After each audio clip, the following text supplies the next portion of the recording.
Hey everybody, it's Captain Morgan. The realest JB here. Welcome to another episode of Co-op Reviews. So today, we're bringing everyone's favorite yellow furball to the big screen. Pika Pika. Yeah.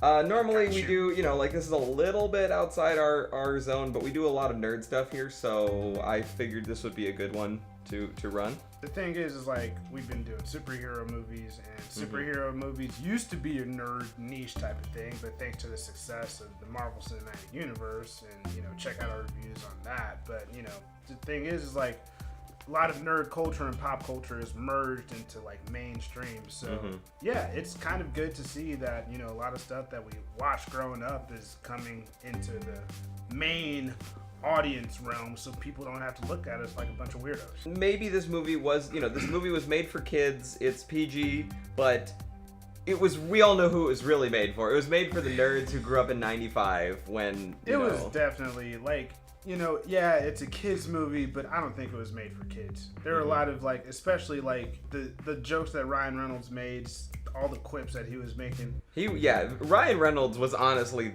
easily the best part of the film. But he was not the only good part of the film. This is definitely his movie, in my opinion. It was definitely like pretty much like a kid-friendly Deadpool. Yeah, no, that's exactly, literally like, I'm pretty sure like in 2016 when Deadpool came out, they're like, what's popular? Pokemon Go and Deadpool? Why don't we just do that? Ryan Reynolds was hilarious. Justice Smith, the main character, did a pretty good job. The opening bit was a little slow, but that was probably like the lowest part of the film. Yeah, generally speaking. I liked the chemistry that Justice had with Ryan's Pikachu. Right. Which is really good because I doubt Ryan Reynolds was on set most of those days shooting. Or maybe he just had his green screen onesie on, and he's down there acting like a Pikachu the whole time, and Justice really had to sell that. I think he said that he was primarily in an audio booth. Oh, really? Yeah, he did pretty much all of his stuff in the audio booth. That's even better, man. Yeah, I don't know who did the motion capture, if anyone. That's good on them. What I wasn't technically a fan of was it kind of felt like when he and Ryan was together, it was, the chemistry was there, but once it went to anything else in the story, I necessarily didn't enjoy that. Yeah. I didn't really care for the overarching everything going on, because you see, this is a kid's movie, right? So kids aren't going to see these twists and turns, but for the people, for what we say are the pointed audience, we see those coming. The plot was pretty obvious. The secret bad guy and whatnot was pretty like we could tell what was going on. Or the twist in the movie, it was pretty obvious what was going on. I did really like the Pokemon models. Most of them were really good. Based on the trailer, some of them looked a little horrifying, but I think it worked out as more funny than Uncanny Valley. Like the Lickitung was pretty funny, and I absolutely love the Ludicolo in the coffee shop because he's crazy. Yeah, that's something that whoever made the CGI should really get a lot of credit for, because the textures on the skin of the Pokemon, like you never really think about the fur textures. They're so cartoony. Scales. Yeah, they're so cartoony in their original design. Yeah. So. Any thoughts before we talk about our spoilers? Yeah, man. If you guys have nothing better to do this weekend, there's no other big movies out. Yeah, go see it. It's pretty enjoyable. I enjoyed it. It's really funny. Yeah, it's really funny. Don't expect a lot of depth from it. Yeah. Expect a lot of Pokemon like nerd jokes. Yeah, and really like some great references. And a lot of fun. Yeah. So yeah, it's a fun movie. I give it, one thumb up at least.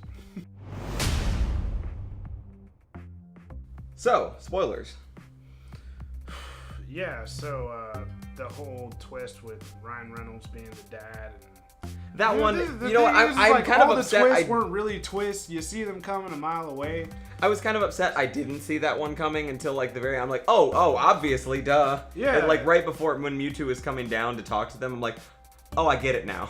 Yeah. No, once the thing is like, oh, the big bad guy's the evil British guy in the wheelchair. One of my favorite moments though was when the SUV pulled up and Pikachu was like, oh, that's a bad guy. That's a bad guy car. Yes, that's a bad guy car. Oh, like man, Ryan was just so like Ryan. He was always on. When he we was just say so like on. he's Deadpool, like he's all the meta, all the just quick quips and clever witted, but type sort of like aloof to everything, you know? You get all that minus the F-bombs. Right.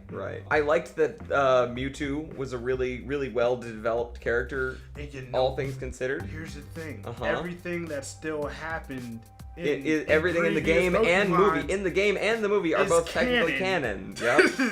Because they referenced 20 years ago, Mewtwo was created and escaped from a laboratory. Yep, in the Kanto region. In the Kanto region. And I was just like, oh no, you motherfuckers did. I will say one thing. One of my biggest disappointments was I really wanted more Pokemon battles. Like I know that was like the shtick of like, you know, the whole like city is like, you know, oh we're reformed, we don't do Pokemon battles anymore. But like that one fight between Blastoise and Gengar was dope. Right. I wanted that for an hour. This is what I want. This is like when the Pokemon got to like be Pokemon, you know, and the battle at the end between Pikachu and Mewtwo, which was clearly a one-sided fight, was still a lot of fun. That Volt tackle was beautiful, and I feel like that was them like sort of. I feel like this movie was them testing the waters. And I really, I really hope they make another one of these. And I don't know if they're gonna be able to do like more Detective Pikachu, because if you saw the movie, you know, at the end of the film, Ryan Reynolds and Pikachu are different characters now. But I really would love to see more of this kind of thing. Yeah. But I think that maybe they need to even lean more into the absurdity, you know? Like the whole Mr. Mime thing, I thought was fantastic. Oh man, I love that bit. I love that bit so much, you know, because God, he has mind powers, but how do they work? Are they real? Are they not? Who cares? Here's a box. He's on fire. He's on fire. That's like the best. I really enjoyed the movie. I wish it was more, but at the same time, I see what it was. I think it was just an experiment. You know? There were some moments that kind of lulled. I did like the whole Ditto twist because I didn't see that coming until it happened. Like as soon as I saw the like sun fall out, I'm like, oh, it's the Ditto. It's the Ditto. Get the Ditto. Because the foreshadowing was really well done. Maybe like I feel like I'm not sure if it was that the foreshadowing was so good or that like the twists were so obvious, but it just, you know, like maybe it was just they went over the top. I love the fact that they're like, you know, using these Pokemon for like, you know, they're using Pokemon as like legit like forces, like military forces. Or know? like they're using them how we would use creatures that, you know, would work cooperatively with us. You know, I will say that I think Ryan Reynolds, though he was fantastic, he quips so much like during the scene that sometimes I miss what he says, like that other things are going on, I'm like, wait, what did he say? I missed that. I feel like unless it's like story related, he doesn't even have like a script. He's just, you know, it's Ryan Reynolds, like he's just going off commenting on crap that he's seen with his coffee addiction. Yeah, with his coffee adorable. addiction. Great characterization on an electric rat, by the way. Oh yeah. I'm like a Pikachu with the coffee addiction. Okay, I dig I'm here that. for it. That I'm is here character for it. depth. I like that. Part of me really wants to see more of like traditional Pokemon stuff that we're used to, catching Pokemon battles, traveling. But like then part of me is like, maybe that'll be too campy. Maybe that will be too. But that's why you just make it like, I love the meta. I think what's gonna win this is like the meta tone that this movie has, but it's still in the universe. Right. There's still mofos out there catching Pokemon with, you know, Pokeballs, and Pokemon are still doing wicked Pokemon stuff. We just, you know, it's just in a meta kind of universe where, wow, all this stuff is really weird, but you know, it's just how we. Final thoughts? Yeah, like I said, it was good. It was all right. Go see it. It has a thumb up on mine. It's not gonna win like, you know, best movie of the year. It's not gonna win any Oscars, but you know what? It won the golden jellies in my heart. Won the golden jellies. It won my jellies too. Yeah. Tell us what you thought. Did you like the movie? Did you hate the movie? Who did you want to see? What Pokemon were missing that you wanted to see? And what do your jellies feel like? You. If you enjoyed it, hit that like button. Make sure to comment below. Subscribe, all that good jazz. And we'll see you next time. As always, I've been Captain Morgan.